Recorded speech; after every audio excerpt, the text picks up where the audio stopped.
जितनी स्विट्जरलैंड की total population है उससे ज्यादा इंडिया इंजीनियर्स प्रोड्यूस कर देता है। उसके बाद भी रिसर्च एंड इनोवेशन में स्विट्जरलैंड नंबर 1 पे है। इंडिपेंडेंस के बाद से रिपब्लिक ऑफ इंडिया ने 0 नोबेल लॉरिएट्स प्रोड्यूस किए इन साइंस। यूएसए ने 100 प्लस कर दिए। ASER की रिपोर्ट के हिसाब से 83% एजुकेटेड इंडियंस एम्प्लॉयबल ही नहीं है।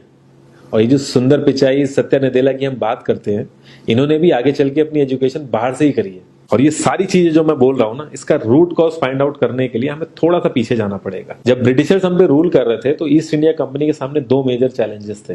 एक कम्युनिकेशन विद इंडियन, दूसरा वर्कर्स और क्लर्क्स की बहुत जरूरत थी उन्हें।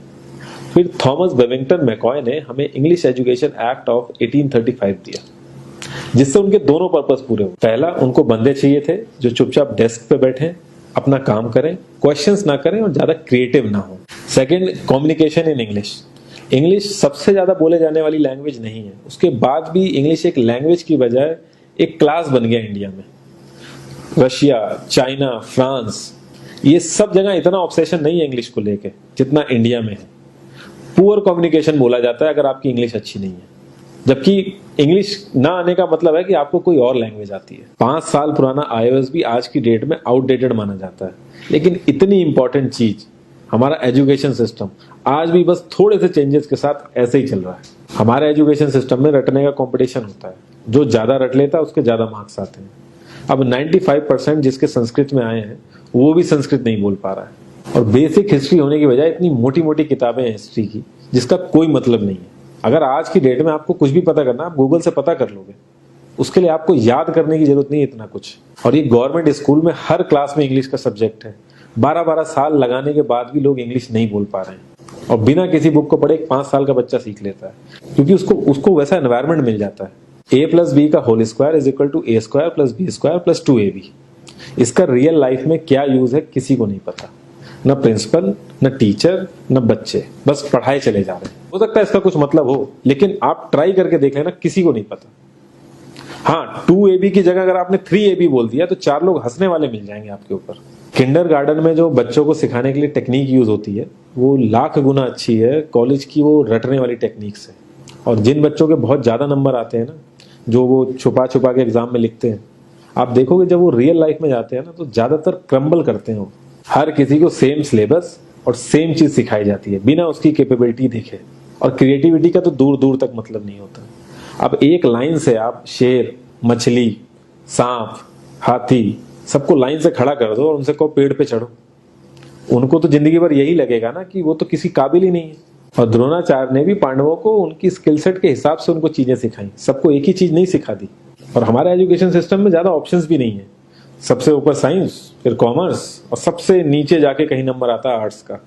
आर्ट्स लेने वाले को तो लोग इतना हल्के में लेते हैं जैसे वो किसी काम का ही नहीं है। हर माँ बाप को तो इंजीनियर या डॉक्टर ही बनाना है। कॉलेज वाले अगर एक्स्ट्रा कोर्स रख भी देते हैं तो माँ बाप एंट्री नहीं कराएंगे, तो वो सारा पैसा बर्बाद होगा कॉलेज का। तो ऑप्शंस कहाँ से आएंगे? और बचपन से ही आपकी ट्रेनिंग स्टार्ट हो जाती है। माँ बाप, भाई बहन, रिलेटिव सब यही समझाते हैं अगर आपके मार्क्स नहीं आए और जॉब नहीं लगी तो आपकी जिंदगी बेकार। और लाइफ की क्रिएटिविटी को आप रखते हो साइड में, और ये अच्छे मार्क्स और अच्छी जॉब पाना आपका सपना बन जाता है। अब ये सपना पूरा हो जाता है तो बहुत बढ़िया है, दूसरे को जेलस फील कराओगे, नीचा फील कराओगे। और इस छोटी सी उम्र में अगर सपना टूट जाता है तो सेल्फ डाउट में आ जाओगे। इतना बाहर वाले आपको नीचा नहीं समझेंगे जितना आप खुद की नजरों में गिर जाओगे। आप किसी भी 4-5 सक्सेसफुल आदमियों के बारे में सोच के देखिए जिन्हें आप बहुत सक्सेसफुल मानते हो या जिनकी तरह लाइफ आप जीना चाहते हो। मैं ये कह सकता हूं कि वो इस एजुकेशन सिस्टम की वजह से तो सक्सेसफुल नहीं होंगे, चाहे वो जो भी हो। धीरू भाई अंबानी, विराट कोहली, आमिर खान, नरेंद्र मोदी, ये सब हमारे इस करंट एजुकेशन सिस्टम के ट्रैप में नहीं फंसे।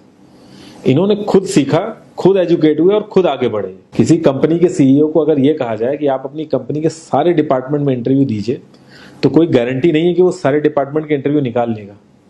और ये भी हो सकता है कि वो आधे से ज्यादा डिपार्टमेंट के लिए क्वालिफाई ना करे एजुकेशन वाइज, लेकिन वो पूरी कंपनी चला सकता है। तो ये जो एक स्किल है, इसके बारे में बात क्यों नहीं होती? लोग अपनी 25% से ज्यादा जिंदगी इस करंट एजुकेशन सिस्टम में लगा देते हैं ताकि अपने से कम पढ़े लिखे आदमी की कंपनी में जाके उसके सपने पूरे कर सकें। इंडिया का जो करंट एजुकेशन सिस्टम है, अगर वो इतना ही अच्छा है तो जो भी सेलिब्रिटीज हैं, पॉलिटिशियंस हैं, वो अपने बच्चों को बाहर क्यों भेज रहे हैं पढ़ने के लिए? इनफैक्ट पॉलिटिशियंस के साथ तो ऐसा करना चाहिए, जिस एरिया से वो जीते हो उसी एरिया के गवर्नमेंट कॉलेज में उनके बच्चे को पढ़ना कंपलसरी हो जाए, तभी वहां के गवर्नमेंट कॉलेज सुधर सकते हैं। 368 प्यून की जॉब के लिए 1.5 लाख ग्रेजुएट और 24,968 पोस्ट ग्रेजुएट ने अप्लाई किया।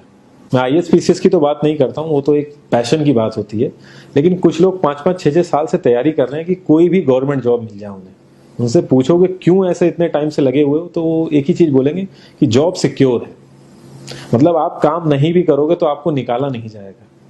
ये सारी कामचोरी वाली बातें माइंड में इसीलिए आती हैं क्योंकि हमारा जो करंट एजुकेशन सिस्टम है वो इतना कॉन्फिडेंस ही नहीं देता है कि हम अपनी स्किल के दम पे कहीं जाके काम करें और हमें निकलने का डर ना हो। मैं आने वाले 10 साल की तो बात ही नहीं कर रहा हूँ, अगर मैं आने वाले 5 साल की भी बात करूं तो टेक्नोलॉजीज में इतना ज्यादा चेंजेस आ जाएगा कि जो आज हम पढ़ रहे हैं, जिस स्किल पे हम फोकस कर रहे हैं, पता नहीं वो रेलेवेंट भी होगी कि नहीं उस समय। Cloud computing, SEO, digital marketing, ये सब जॉब्स पहले एग्जिस्ट ही नहीं करती थी। हम लोगों को एजाइल होना पड़ेगा, नई नई चीजों को सीखने के लिए ओपन रहना पड़ेगा, क्रिएटिव माइंड लगाना पड़ेगा।